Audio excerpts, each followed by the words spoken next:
আমার এক শিক্ষক কালকে স্ট্রোক করেছে, তাকে উত্তরাতে কালকে আমরা দেখতে গিয়েছি। আমার এই কষ্ট সরকার আমাদের কষ্ট বিবেচনায় নিতে চাই না, আমাদেরকে বাষ্পায়ন করে শহীদ মিনার মেরে ফেলেন। আমরা এখান থেকে যাব না, আমাদের লাশ যাবে। সকলকে ধন্যবাদ। ৯,৩০০ টাকা দিয়ে আপনারা বলেন একজন শিক্ষক তার মা বাবা তার দুই একটা বাচ্চা থাকে, তার স্ত্রী থাকে, ৬ জন মানুষ নিয়ে ৯,৩০০ টাকা দিয়ে একজন শিক্ষক কিভাবে জীবনযাপন করবে? আমরা গোটা জাতির কাছে প্রশ্ন রাখতে চাই। এই রাষ্ট্রের উচিত এই শিক্ষা ব্যবস্থাকে বন্ধ করে দিয়ে সবাইকে ছুটি দিয়ে দেওয়া। আমরা সিএনজি চালাইয়া, রিক্সা চালাইয়া, দিন মজুরের কাজ করে, কৃষি কাজ করে আমাদের বাচ্চাদেরকে নিয়ে জীবনযাপন করব। প্রয়োজন আমরা এখানে মরে যাব, আমরা আমাদের দাবি থেকে চুল পরিমাণ আমরা বিচ্যুত হব না। আপনাদের সহযোগিতার জন্য আমরা অসংখ্য ধন্যবাদ জানাই। আমাদের অনেক সংবাদকর্মী ভাই সকাল থেকে নিয়ে রাত্রে 1টা পর্যন্ত ওখানে কাজ করেন। আমরা আপনাদেরকে সেলিউট জানাই এবং আমরা আপনাদেরকে শ্রদ্ধা জানাই। আপনারা আশা করি আমাদের এই শান্তিপূর্ণ আন্দোলনে এতদিন যেমনভাবে সমর্থন দিয়েছেন, শেষ পর্যন্ত এই 6 লক্ষাধিক শিক্ষক পরিবারের পাশে আপনারা থেকে অব্যাহতভাবে সমর্থন দিবেন।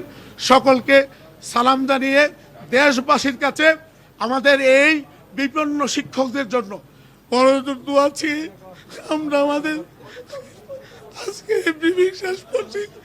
আমার এক শিক্ষক কালকে স্ট্রোক করেছে, তাকে উত্তরাতে কালকে আমরা দেখতে গিয়েছি। আমার এই কষ্ট সরকার আমাদের কষ্ট বিবেচনায় নিতে চাই না, আমাদেরকে বাষ্পায়ন করে শহীদ মিনার মেরে ফেলেন। আমরা এখান থেকে যাব না, আমাদের লাশ যাবে। সকলকে ধন্যবাদ। আমাদের মাত্র 1,000 টাকা বাড়ি ভাড়া দেওয়া হয় আর 500 টাকা চিকিৎসা ভাতা। এটা থেকে বস্তিতে থাকা সম্ভব? এটা রাষ্ট্রের বোঝা উচিত যে 1,000 টাকা বাড়ি ভাড়া দিয়ে একটা অনার্স মাস্টার শিক্ষিত মানুষ সে কিভাবে 1,000 টাকা বাড়ি ভাড়া দিয়ে থাকবে?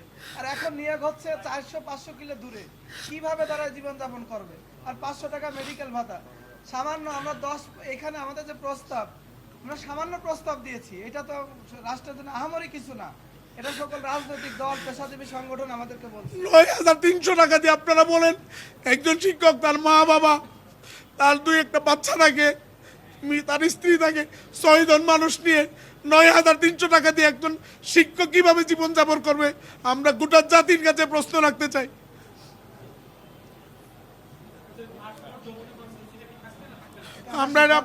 আমরা সিদ্ধান্ত আমরা শহীদ মিনারকে আলোচনা করে জানাবো।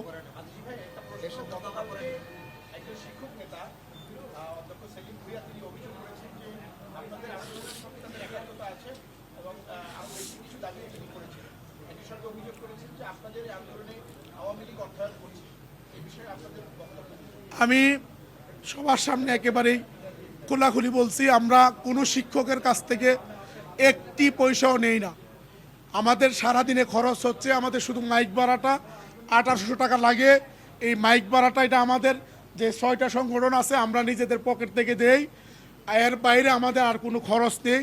শিক্ষকরা নিজেদের ভাড়া দিয়ে আসে, নিজেরা খায়, রুটি কলা খেয়ে থাকে। এটা আপনারা সাংবাদিকরা সবাই দেখতেছেন। আমি চ্যালেঞ্জ ছুড়ে দিয়ে বলছি, সরকারের সকল গোয়েন্দা সংস্থা সারাক্ষণ আমাদেরকে নজরদারিতে রেখেছে।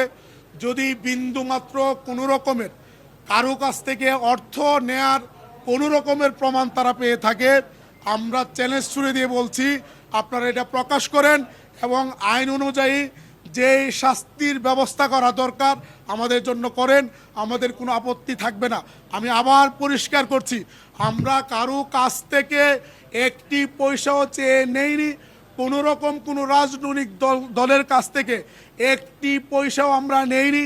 আমরা রাজনৈতিক দলগুলোর কাছে যাচ্ছি আমাদের আন্দোলনের সমর্থন আদায়ের জন্য। আমরা এনসিপির কাছে গিয়েছি তাদের সমর্থন আদায়ের জন্য।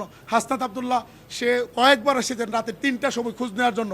আমরা জামাতের সাথে মিটিং করেছি আমাদেরকে সহযোগিতা করার জন্য, কিন্তু আর্থিক সহযোগিতা কারো কাছ থেকে 1 পয়সা নিয়েছি, কেউ আমাদেরকে দিয়েছে যদি কেউ প্রকাশ করতে পারে, রাষ্ট্র এটা প্রকাশ করে আইনানুগ ব্যবস্থা গ্রহণ করার জন্য রাষ্ট্রের প্রতি আমরা অনুরোধ করছি।